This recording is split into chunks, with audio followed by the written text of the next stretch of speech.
کتاب عسل مرکب، نویسنده دارن هاردی، فصل 5. امیدوارم تا کنون دقیقاً به میزان اهمیت انتخاب‌هایتان پی برده باشید. حتی اثراتی که بی اهمیت به نظر میرسند وقتی با هم ترکیب شوند میتوانند در زندگی شما اثری قوی بر جای بگذارند. همچنین ما به بحثی در خصوص این واقعیت پرداختیم که شما مسئول تمام جوانب زندگی خودتان هستید. شما به تنهایی مسئول انتخاب‌ها و اقدامات خودتانید. علاوه بر این، باید بدانید انتخاب‌ها، رفتارها و عادت‌هایتان تحت تأثیر نیروهای خارجی بسیار قدرتمندی قرار دارند. اکثر ما از کنترل نامحسوسی که این عوامل بر زندگیمان دارند آگاه نیستیم. برای اینکه مسیر مثبت خود به سوی اهدافتان را حفظ کنید، باید این اثرات را درک و آنها را اداره کنید تا به جای اینکه شما را از راه رسیدن به موفقیت منحرف کنند، از شما پشتیبانی کنند. همه ما تحت تاثیر سه نوع اثریم: ورودی یا آنچه به ذهنمان وارد می‌کنیم، پیوندها یا افرادی که وقتمان را با آنها سپری می‌کنیم و محیطمان. 1. ورودی‌ها. ورودی اشتباه، خروجی اشتباه. اگر می‌خواهید بدنتان عملکرد فوق‌العاده‌ای داشته باشد، باید در خصوص مصرف مواد غذایی با بهترین کیفیت و خودداری از خوردن هلهوله هوشیار باشید. اگر می‌خواهید مغزتان بهترین عملکردش را به نمایش بگذارد، باید در خصوص چیزهایی که به آن وارد می‌کنید حتی هوشیارتر باشید. آیا آن را با خلاصه اخبار یا طنزهای بسیار کسل کننده تغذیه می‌کنید؟ آیا روزنامه‌های زرد و شایع‌نامه می‌خوانید یا مجله ساکس؟ کنترل ورودی تأثیر مستقیم و سنجش پذیری بر بهره‌وری و نتایجتان می‌گذارد. کنترل آنچه مغزمان مصرف می‌کند بسیار دشوار است، زیرا حجم زیادی از آنچه به مغزمان وارد می‌کنیم ناخودآگاه است. درست است که می‌توانیم بدون فکر کردن غذا بخوریم، اما توجه کردن به غذایی که وارد بدنمان می‌کنیم آسان‌تر است، زیرا غذا خود به خود به داخل دهنمان نمی‌پرد. ما هوشیاری بیشتری برای جلوگیری از ورود اطلاعات زیانبخش و غیر مرتبط به مغزمان نیاز داریم.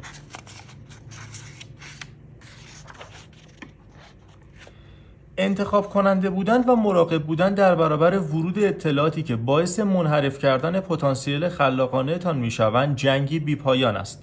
مغز به گونه‌ای طراحی نشده است که خوشحالتان کند. مغز تنها یک وظیفه دارد: بقا. مغز همیشه مراقب علائم کمبود و حمله است. به نحوی برنامه‌ریزی شده است که در جستجوی مسائل منفی مثل منابع رو به کاهش، آب و هوای مخرب و چیزهایی باشد که به شما لطمه میزنند. بنابراین وقتی در مسیر خود به محل کار رادیو را روشن می‌کنید و همه آن گزارش‌ها درباره دزدی‌ها، آتش‌سوزی‌ها، حملات و اقتصاد بیمار را میشنوید، مغز شما روشن می‌شود و تمام آن روز ترس، نگرانی و افکار منفی را پردازش خواهد کرد. همین قضیه در خصوص گوش دادن به اخبار در غروب پس از کار نیز درست است. اخبار بعد بیشتر عالی. ذهن شما تمام شب با فکر کردن به آن همه مطالب منفی و مخرب خواهد جوشید. اگر ذهنتان را به حال خود بگذارید، در تمام شبانه روز درگیر موضوعات منفی، نگرانی و ترس خواهد شد. ما نمیتوانیم دی ان ای مان را عوض کنیم، اما میتوانیم رفتارمان را تغییر دهیم. میتوانیم به مغزهایمان یاد بدهیم که به دنبال چیزی فراتر از کمبود و حمله باشد. چگونه؟ میتوانیم از مغزمان مراقبت و آن را تغذیه کنیم. میتوانیم در خصوص آنچه به آن اجازه ورود میدهیم منظم و کنشگرا باشیم. برای شناسایی تأثیری که اطلاعات محیط بر شما دارند، برگه اثرات ورودی را از وبگاه عسل مرکب دانلود کنید. آب آلوده ننوشید. در زندگی هر چیزی خلق کنید به آن میرسید. انتظار باعث تحریک فرایند نوآوری می شود. چه انتظاری دارید؟ شما چیزی را انتظار دارید که به آن فکر می کنید. فرایند تفکر و تبدیل در سر شما پایه نتایجی است که در زندگی به وجود می آورید. پس مسئله این است: به چیزی فکر می کنید؟ چه چیزی بر افکارتان تاثیرگذار است و آنها را هدایت می کند؟ پاسخ: هرچه به خودتان اجازه می دهید بشنوید و ببینید. این ورودی است که مغزتان را با آن تغذیه می کنید. تمام. ذهن شما همانند لیوانی خالی است که هر چیزی در آن بریزید در خود خواهد گنجاند. وارد کردن اخبار برانگیزاننده، عناوین شهوانی یا چرندیات برنامه‌های گفتگوی تلویزیونی به ذهنتان همانند ریختن آب آلوده در لیوان است. اگر آب کدر و نگران کننده در لیوان خود بریزید، هرچه از پس خلق کنید از میان آن آب گلالود رد خواهد شد، زیرا این چیزی است که به آن فکر خواهید کرد. ورودی اشتباه، خروجی اشتباه. همه چرت و پرت هایی که در زمان رانندگی درباره قتل، دسیسه، مرگ و میر، اقتصاد و جنگ های سیاسی از رادیو میشنوید بر فرایند تفکرتان اثر میگذارند، انتظاراتتان را کنترل میکنند و خروجی خلاقانه تان را میسازند. این خبر بدی است، اما دقیقاً مانند لیوانی کثیف، اگر آن را با آب تمیز زیر شیر به مدت کافی بشویید، در نهایت یک لیوان آب خالص و تمیز خواهید داشت. آن آب تمیز چیست؟ ورودی و ایده های مثبت و انگیزشی و حمایت کننده، داستان‌هایی از بلند پروازی افرادی که علی‌رغم وجود چالش‌ها در حال غلبه بر موانع و دستیابی به اهداف عالی اند. راهبردهای موفقیت، سلامتی، عشق و لذت. ایده هایی برای خلق ثروت بیشتر، رشد کردن و توسعه یافتن، مثالها و داستانهایی از آنچه در جهان خوب و درست و ممکن است. به همین دلیل است که ما در مجله ساکس بسیار سخت کار می‌کنیم. می‌خواهیم آن نمونه‌ها، داستان‌ها و ایده‌های کلیدی را به شما عرضه کنیم. چیزهایی که می‌توانید برای بهبود دید خود در خصوص جهان، شخص خودتان و نتایجی کسب می‌کنید از آنها استفاده کنید. به همین دلیل است که من هر روز صبح و غروب به مدت 30 دقیقه مطالب انگیزشی و آموزشی مطالعه می‌کنم و در ماشینم سیدی‌های خودبهسازی گوش میدم. من در حال شستن لیوان خود از بلند شدن از رخت خواب ابتدا روزنامه می‌خواند. در مسیر رفت و برگشت به محل کارش به اخبار رادیو گوش می‌دهد و پیش از رفتن به رخت خواب اخبار شامگاهی را تماشا می‌کند. به من مزیتی می‌دهد؟ بله، شرط می‌بندم و می‌تواند این مزیت را به شما هم بدهد. گام اول، مراقب باشید. فقط در صورتی آب آلوده به لیوانتان ریخته نخواهد شد که در غار یا جزیره خالی از سکنه پنهان شوید. اخبار بد روی بیلبوردهای فرودگاه، در شبکه CNN و در عناوین روزنامه‌های زرد و هرزنامه‌ها به چشم خواهد خورد. حتی دوستان، اعضای خانواده و نوارهای ذهنی منفیتان می‌تواند باعث جاری شدن آب آلوده به لیوانتان شوند. اما معنایش این نیست که نمی‌توانید کاری کنید که کمتر در معرض آن همه چرک باشید. شاید نتوانید جلوی هرزنامه‌های تلمبار شده در محل پرداخت پول در فروشگاه را بگیرید، اما می‌توانید اشتراک‌هایتان را حذف کنید. می‌توانید در طول مسیر خود به محل کار و برگشت از آن به رادیو گوش ندهید و در عوض به سیدی‌های انگیزشی و آموزشی گوش دهید. می‌توانید اخبار شامگاهی را تماشا نکنید و به جای آن با افرادی صحبت کنید که دوستشان دارید. می توانید پخش کننده دیجیتالی بخرید و تنها برنامه‌هایی را ضبط کنید که احساس می‌کنید واقعاً آموزنده اند و از تبلیغاتی که هدفشان این است که نشان دهند اگر آتوآشغال بیشتری از آنها نخرید، بی‌لیاقت و ناقصید، به سرعت رد شوید. من واقعاً با تلویزیون بزرگ نشدم. تماشای طلای خالص و تیم الف را به یاد می‌آورم. یادتان است، اما تلویزیون بخش بزرگی از زندگی خانواده ما نبود. من به نحوی توانستم بدون آن رشد کنم و این موضوع هر از گاهی که برنامه‌ای تماشا می‌کنم چشماندازی روشن‌تر به من می‌دهد. مطمئناً با تماشای برنامه طنز خواهم خندید، اما پس از آن حسی مشابه با حس پس از خوردن فست فود خواهم داشت، احساس سیری بیش از حد و سوء تغذیه. نمی‌توانم با این قضیه کنار بیایم که تبلیغات رسانه‌ها طرز فکر، ترس‌ها، نیازها و ضعف‌هایمان را هدف قرار دادند. اگر همواره فکر کنم آن چیزی که باید باشم نیستم و باید برای خوب بودن فلان چیزها را بخرم، چگونه میتوانم انتظار داشته باشم به نتایج شگفت‌انگیزی برسم؟ برآورده شده است که آمریکایی‌های 12 ساله و بزرگتر در سال 1704 ساعت را صرف تماشای تلویزیون می‌کنند که به طور متوسط معادل است با 4.7 ساعت در طول روز. ما حدود 30% از زمان بیداری ما را صرف تماشای تلویزیون می‌کنیم، یعنی حدود 33 ساعت در هفته و این یعنی بیشتر از یک روز کامل در هفته.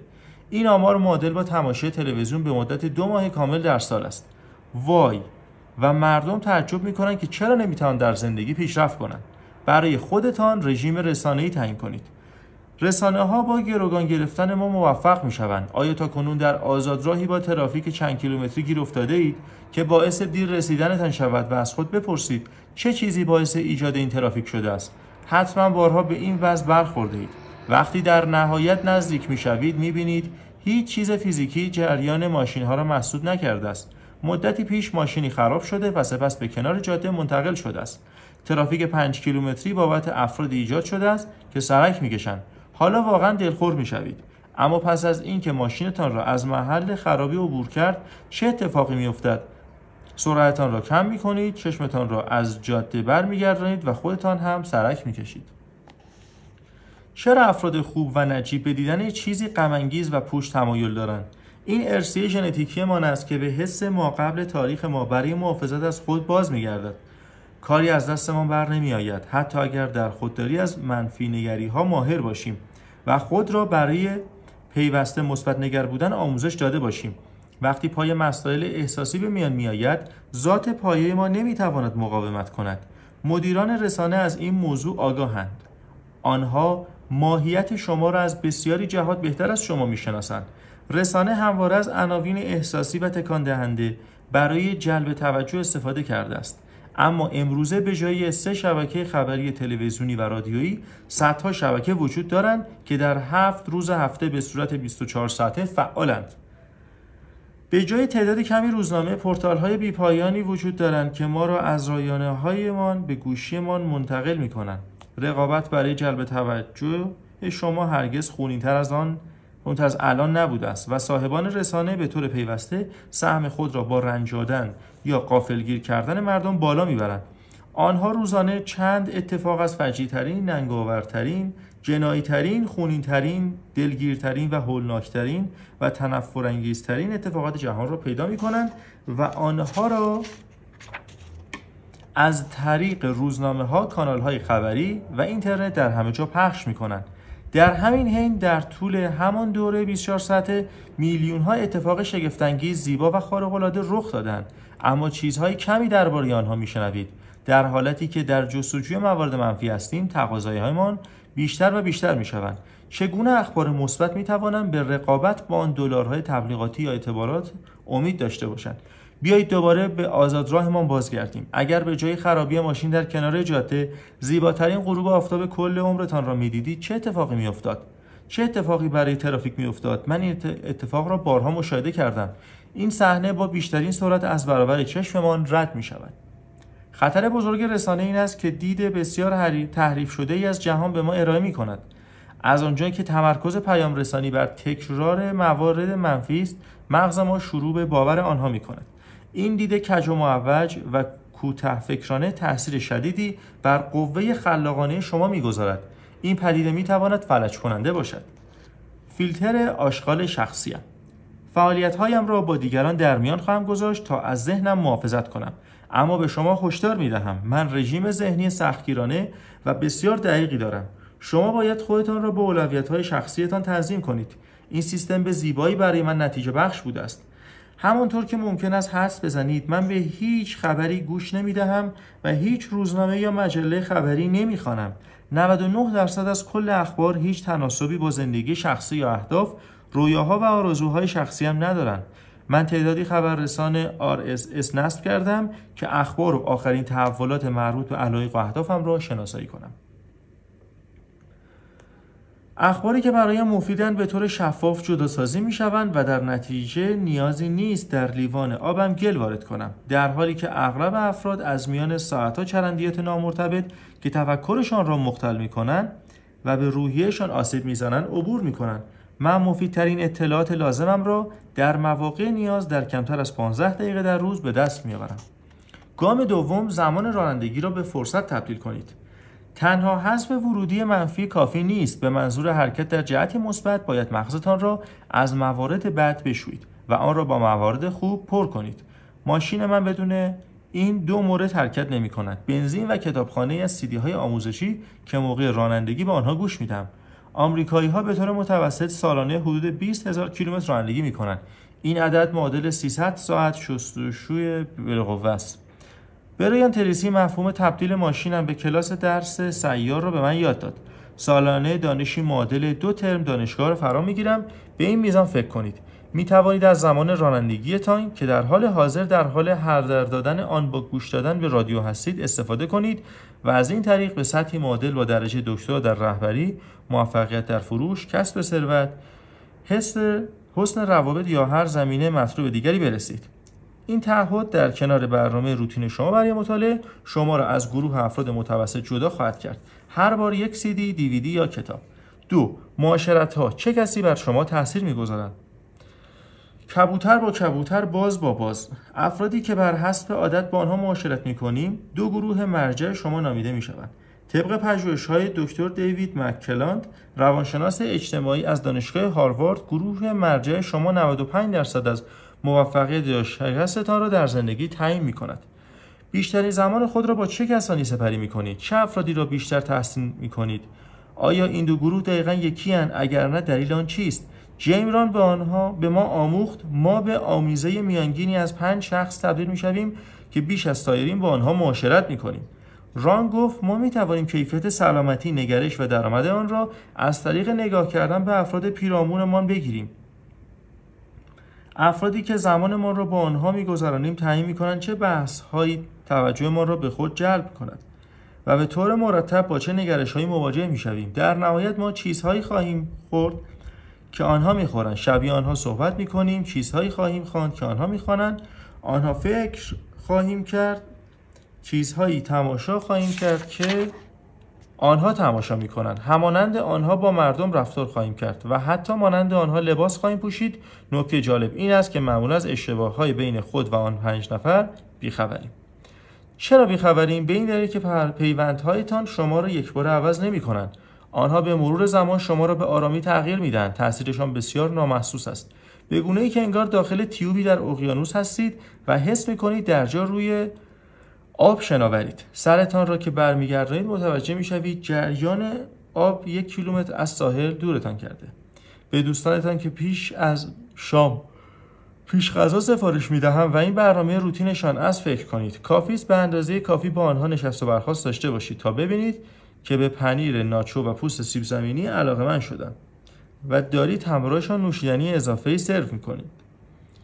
در همین زمان شاید سایر دوستانتان غذای سالم سفارش میدن و درباره کتاب‌های انگیزشی که در حال مطالعهشان هستند و جاه طلبی‌های خود در کسب و کارشان صحبت می‌کنند و شما شروع به شبیه‌سازی رفتارها و عادت‌های آنها در خود می‌کنید.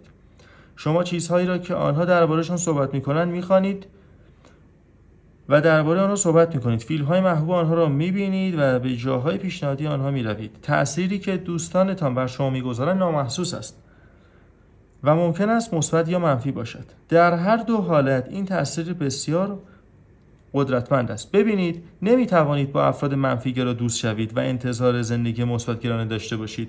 پس آمیزه میانگین درآمد، سلامتی یا نگرش 5 فردی که اکثر زمانتان را با آنها سپری می‌کنید چقدر است؟ آیا پاسخ این پرسش شما را به وحشت می‌اندازد؟ اگر چنین است بهترین راه افزایش پتانسیل شما به منظور کسب خصوصیت مطلوبتان این است که عمده وقتتان را با افرادی بگذرانید که خصوصیت مطلوبتان این است. دارای این خصوصیتان آنگاه خواهید دید که قدرت تأثیر به جای اینکه علیه شما کار کند به سود شما عمل خواهد کرد. رفتارها و نگرش‌هایی که به آنها در دستیابی موفقیت تبدیل می‌شوند اگر به اندازه کافی با آنها معاشرت کنید به احتمال زیاد خواهید توانست نتایج موفقیت آمیز مشابه در زندگی خودتان تحقق بخشید.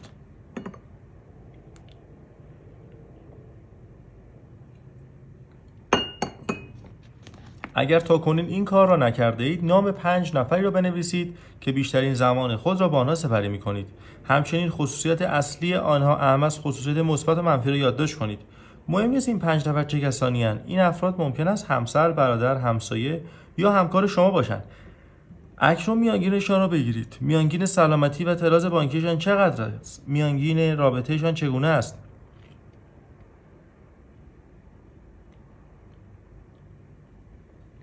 همانطور که به نتایج نگاه میکنید از خودتان بپرسید این فهرست برای من خوبه؟ این همون مقصدیه که میخوام بهش برسم؟ وقتی شده افرادی را که زمان خود را با آنها میگذرانید دوباره ارزیابی و اولویت بندی کنید. این روابط میتوانند شما را پرورش دهند، باعث شوند گرسنگی بکشید یا گیرتان بیاندازند. حالا که شروع بررسی دقیق افرادی کردید که بیشتر وقتتان را با آنها می‌گذرانید، بیایید کمی بیشتر پیش برویم. همان گونه که جیم ران به من آموخت، یک کار اثر بخش این است که پیوندهای خود را ارزیابی و در 3 دسته طبقه بندی کنید: جدایی‌ها، معاشرت‌های محدود و معاشرت‌های گسترش یافته. برای ارزیابی پیوندهای فعلیتان، برگه ارزیابی پیوند را از وبگاه از مرکب دانلود کنید.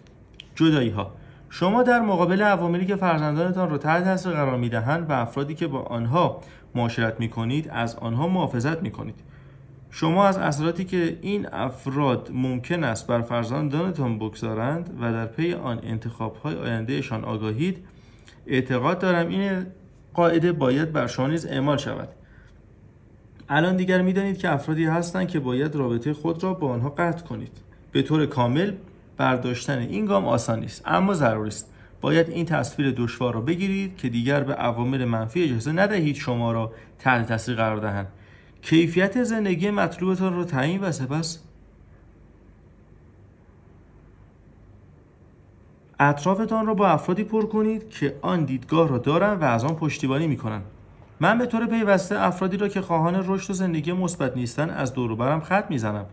رشد کردن و تغییر دادن پیوندها فرایندی مادام العمر است. برخی افراد ممکن است ادعا کنند درباره این موضوع خیلی دقیق عمل می‌کنند، اما من میخواهم باز هم بیشتر دقت کنم. من با فردی که واقعا به علاقه‌مند بودم رابطه کاری داشتم، اما وقتی وضع اقتصادی سخت شد او شروع به نالیدن و گلایه کردن از زندگی و سختی اوضاع کرد. به او گفتم هی، نالیدن از بدبینی زندگی دیگران کافیه. تو از هر چیزی برای تقویت باورهات استفاده میکنی. او بر باورهایش پافشاری کرد و من تصمیم گرفتم رابطه کاریم با او را نیز به پایان برسانم. وقتی این تصمیم سخت را میگیرید، خود افرادی که باعث پس رفتشان میشوند مرزهای ایجاد کنید. این را باید بدانید این افراد با شما مبارزه خواهند کرد، به خصوص افرادی که با شما صمیمی‌اند. خودتان برای داشتن زندگی مثبت و هدفگرا آینه‌ای سعی خواهند کرد شما را تا سطح خودشان ضعیف کنند. مقاومتشان به این معنا نیست که شما را دوست ندارند یا بهترین چیزها را برایتان نمیخواهند. در واقع اصلا مسئله به شما ربطی ندارد. این مسئله به ترس و احساس گناه آنها درباره انتخاب‌های نادرست خودشان و نامنظم بودنشان مربوط می‌شود. فقط این را بدانید که قطع رابطه کار آسان نخواهد بود. معاشرت‌های محدود هستند کسانی که می‌توانید 3 ساعت را با آنها سپری کنید اما 3 روز را نه. با برخی دیگر می‌توانید 3 دقیقه را سپری کنید اما 3 ساعت نه. همواره به خاطر داشته باشید که تأثیر پیوندها هم قدرتمند است و هم نامحسوس.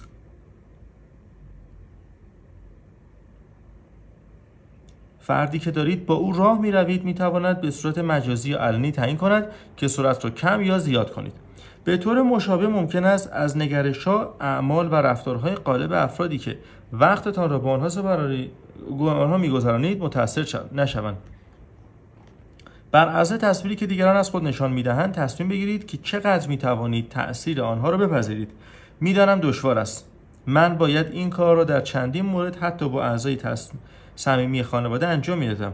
با این حال اجازه نخواهم داد اعمال یا نگرش‌های فردی دیگر تأثیری ضعیف کننده بر من بگذارد. خوشی با هم دارید اما نمیتوانید 3 ساعت کنار هم باشید. میتوانم با یکی از دوستان قدیمی دبیرستانم 3 ساعت را بگذارم، اما او برای من دوست 3 روزه نیست. همچنین افرادی وجود دارند که میتوانم چند روز با آنها بچرخم، اما با آنها به گردش طولانی تری نخواهم رفت.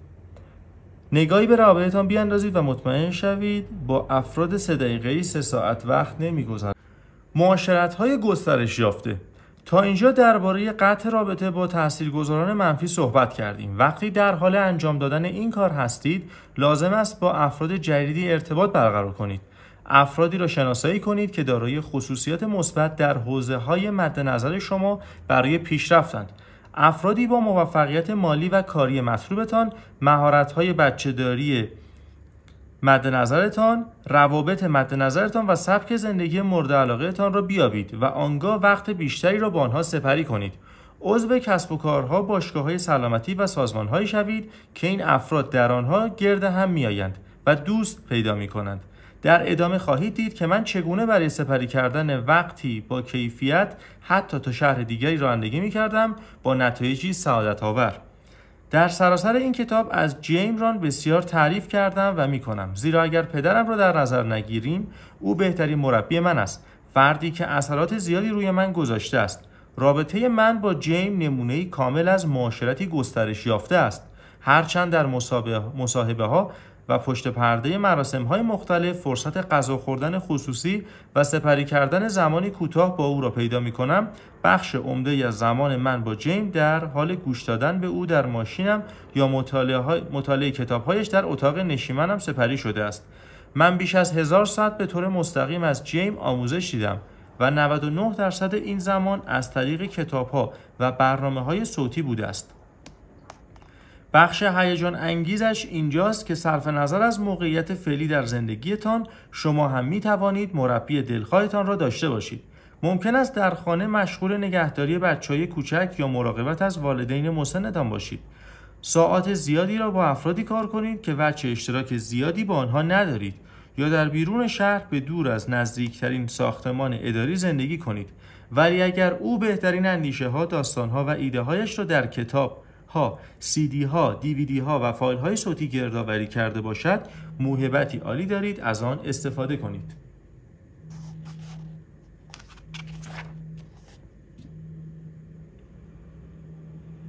اگر می‌خواهید رابطه بهتر، عمیق‌تر و معنادارتری داشته باشید، از خودتان بپرسید کی اون نوع رابطه و دلخواهم رو داره؟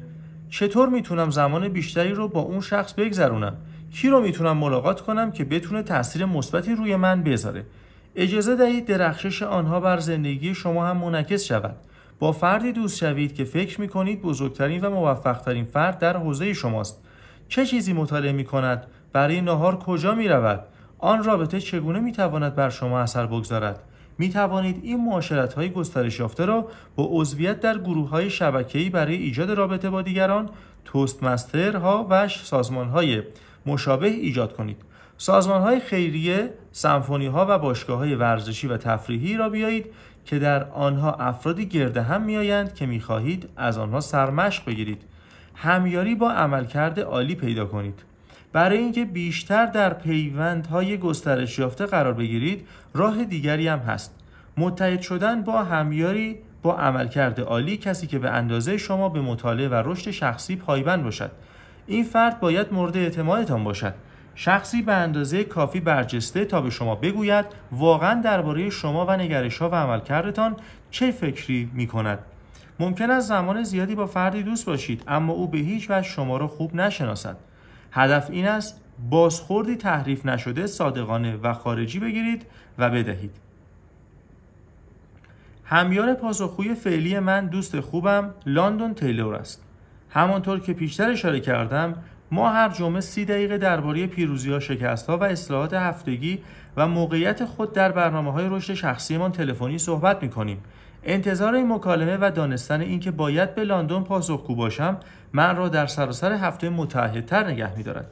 من شکست‌ها یا بازخوردهای مورد نیاز لاندون را ثبت می‌کنم و مطمئن می‌شوم که هفته آینده درباره آنها از او بپرسم. او هم همین کار را برای من انجام می‌دهد. از این طریق ما همدیگر را مسئول نگه می‌داریم. او ممکن است بگوید خب تو هفته قبل اینجا خرابکاری کردی و پذیرفتیش و متعهد شدی تغییرش بدی. این هفته برای اون چیکار کردی؟ زندگی همان زندگی است. هر دوی ما مدیران اجرایی پرمشغله‌ای هستیم، اما برای من جالب است که ما هر هفته این کار را بدون شکست انجام می‌دهیم. این کار آسان نیست. تمام روز به این فکرم که وای لعنتی باید این کار رو انجام بدم، اما اغلب در وسط مکالمه فکر خواهم کرد که از برقراری این مکالمه خیلی خوشحالم. حتی در آماده سازی برای آن و فکر کردن درباره پیروزی‌ها و شکست‌های بزرگم برای آن هفته چیزهای بیشتری در مورد خودم یاد می‌گیرم.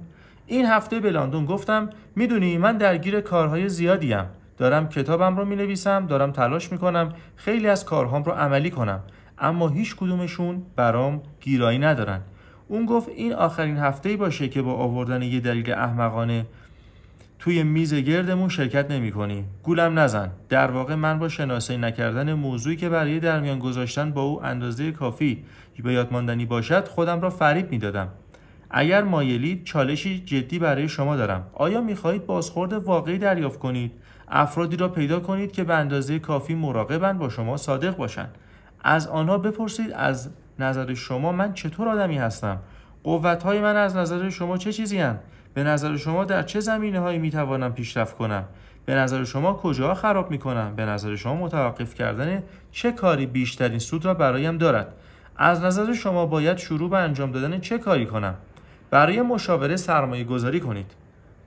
پال جیمیر یکی دیگر از مشاورانم بود. او در سال 2009 در 81 سالگی درگذشت.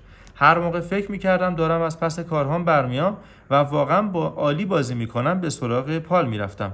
او ناظر واقعی بودن موفقیتم بود. آنچه او پیش از ناهار انجام میداد برایم شگفت انگیز بود. من فرصت داشتم زمان زیادی را با او بگذرانم. پال یکی از شرکت‌هایم را خرید. من هم در سیاست یکی از شرکت‌هایش تغییر مثبتی در راستای موفقیت ایجاد کردم. او فرد بسیار قدرتمندی در زندگیم بود. پس از گذراندن 2 ساعت با پال و گوش دادن به همه برنامه‌ها، خطرها و فعالیت‌های او سرم گیج رفت. تلاش برای حس کردن همه کارهایی که او کرده بود خستم کرد. پس از گذراندن زمان با پال دوست داشتم چرتی بزنم، اما معاشرت من با او باعث پیشرفتم شد. سرعت پیاده روی او سرعت دویدن من بود. این حرفها ایده های من را درباره آنچه میتوانم باشم و اینکه چقدر میتوانم جاه طلب باشم گسترش دادن. باید با چنین افرادی معاشرت کنید. شما هرگز اینقدر خوب نیستید که مشاور نداشته باشید. در خلال مصاحبه‌ام با هاروی ماکای او به من گفت باور کن تا به حال 20 مربی داشتم. مربی سخنرانی، نگارش، شوخی، زبان و غیره. برایم همیشه جالب بود که موفق‌ترین افراد کسانی هستند که تمایل دارند بهترین مربیان را استخدام کنند. آنها برای بهسازی خود پول پرداخت می‌کنند. یافتن و استخدام مشاور لزوما فرایند مرموز یا دلهره‌آوری نیست. وقتی با کن بلنچارد ملاقات کردم، سادگی استخدام مشاور را برایم توضیح داد. چیزی که در خصوص مشاور باید به خاطر داشته باشید این است که لازم نیست وقت زیادی از آنها بگیرید. بهترین پندهایی که تا حالا دریافت کردم در قالب کلیپ‌های کوتاه در هنگام ناهار یا صبحانه خوردن با شخصی و تنها از طریق بیان کارهای در دست انجام خود و درخواست پند از مشاوران بوده است و خلاص. از تمایل افراد موفق در کسب و کار برای مشورت دادن به بقیه شگفت زده خواهید شد، البته در صورتی که وقت زیادی از آنها نگیرد. جان وودن بر این نکته تاکید می‌کند که سایر افراد تمایل دارند مشاور شوند. مشاوره میراث واقعی شماست. مشاوره بزرگترین ارثی است که می‌توانید برای دیگران باقی بگذارید و این ارث هیچگاه نباید پایان یابد. به همین دلیل است که هر روز از رخت خواب بلند می‌شوید برای یاد دادن و یاد گرفتن. او در ادامه توضیحش درباره مشاوره گفت: مشاوره نیز جاده‌ای دو طرفه است. فرد باید پذیرای دریافت مشاوره باشد. ما موظفیم به زندگی و ذهن خود اجازه دهیم از افراد پیرامونمان بیاموزند و با کمک آنها شکل بگیرند و تقویت شوند. هیئت مشاوران شخصیتان را توسعه دهید. به عنوان بخشی از برنامه برای خردمندتر شدن، راهبردی‌تر کار کردن، کارآمدتر عمل کردن و همچنین افزایش زمان بودن کنار رهبران خوشفکر و تعامل بیشتر با آنها در حال توسعه هیئتی از مشاوران در زندگی شخصیم بودم. 12 نفر را با توجه به زمینه تخصص، قابلیت تفکر خلاقانه یا احترام زیادم به شخصیت‌هایشان دستچین کردم. یک بار در هفته با تعدادی از آنها ارتباط برقرار و از آنها تقاضای ایده می‌کنم. افکارم را به کمک آنها کنترل و درخواست بازخورد ورودی می‌کنم به عنوان فردی که این فرایند را شروع کردم. می‌توانم به شما بگویم سودهایی که تاکنون کسب کردم بسیار محسوس بودند. بسیار بیشتر از حد مورد انتظارم. افراد نابغه در صورتی که شما را مشتاق بیابند تمایل خواهند داشت ایده هایشان را با شما مطرح کنند و این شگفت انگیز است. چه کسی باید در هیئت مشاوران شخصیتان باشد؟ در جستجوی افراد مثبت نگری باشید که به موفقیت مد نظرتان در زندگی دست یافتند. این جمله را به خاطر داشته باشید. هرگز از کسی که نمی‌خواهید به جای او باشید درخواست مشاوره نکنید. 3. محیط. تغییر دادن دیدتان باعث تغییر یافتن آیندهتان می شود. وقتی در خلیج شرقی سان فرانسیسکو در کار املاک بودم با افراد محدودی زندگی و کار می کردم. افراد مشخصی را دیدم که به طور مکرر در سطحی یکسان کار می‌کنند. فهمیدم باید حلقه ارتقا یافته از روابط پیدا کنم تا بتوانم به نقطه دلخواهم برسم. شروع کردم به رفتن به یکی از غنی‌ترین و زیباترین مکان‌های روی زمین، یعنی تیبورون در شهر مارین در شمال سانفرانسیسکو. اگر تا به حال به موناکو رفته باشید میتوانم به شما بگویم تیبورون شبیه موناکوست، اما خیلی قشنگتر. این مکان بسیار تماشایی است. برای خوردن غذاهای دریایی به رستورانی به اسم اسکله سم میرم. غذا عالی بود، اما مهمتر این که این رستوران بین ساکنان متمکنتر محبوب بود. جدا از رفتن به این رستوران برای گسترش روابطم به اسکله میرفتم و به دامنه تپه نگاه میکردم و با خانه‌های چند میلیون دلاری مسحور می‌شدم که روی صخره‌ها بنا شده بودند.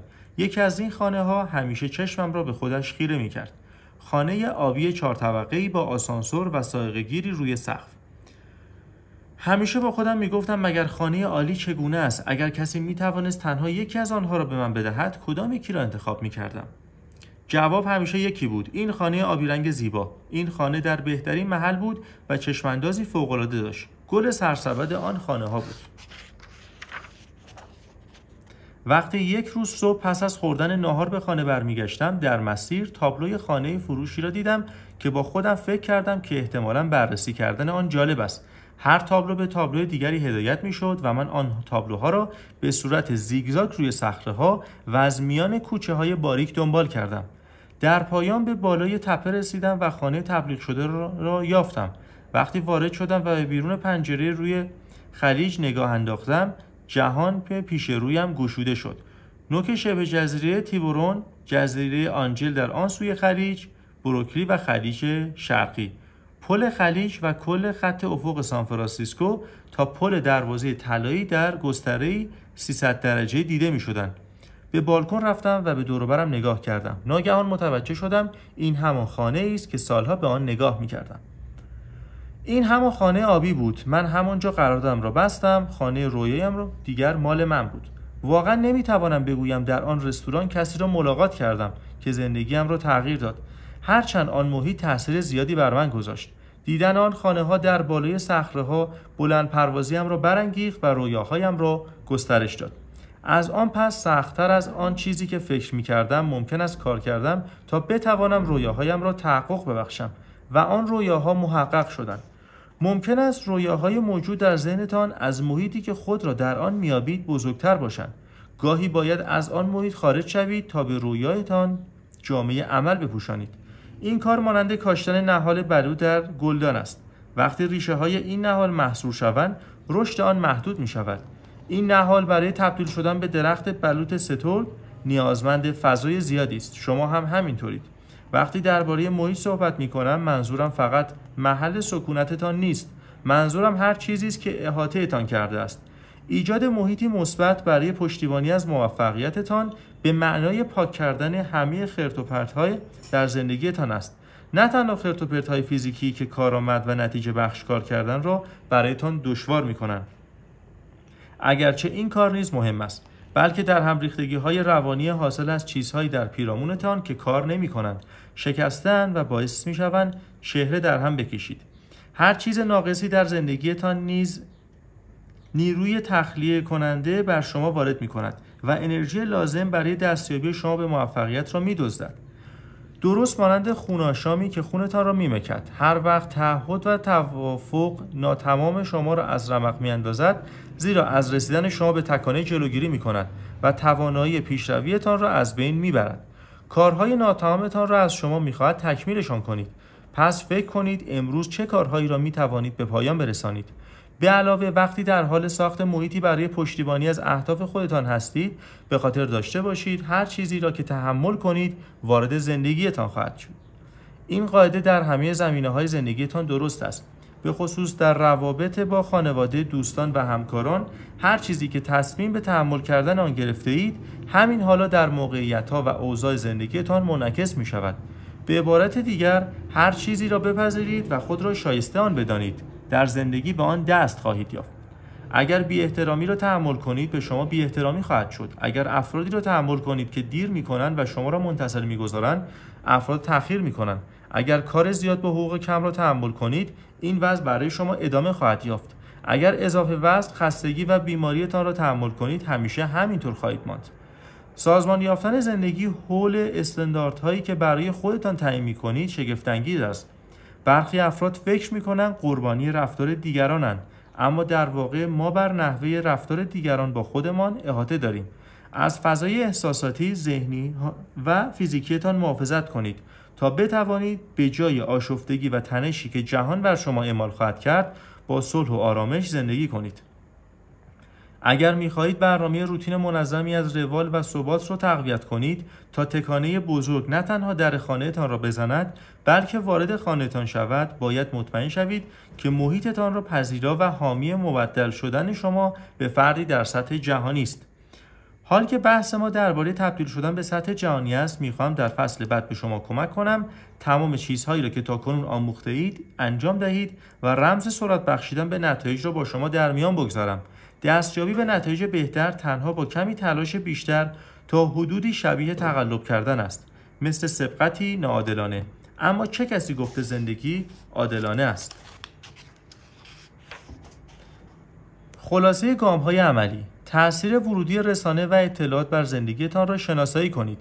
تعیین کنید که جلوی ورود چه چیزهایی به ذهن خود را باید بگیرید و چگونه باید ذهنتان را به طور منظم با ورودی مثبت، ارتقا دهنده و پشتیبانی کننده شستشو دهید.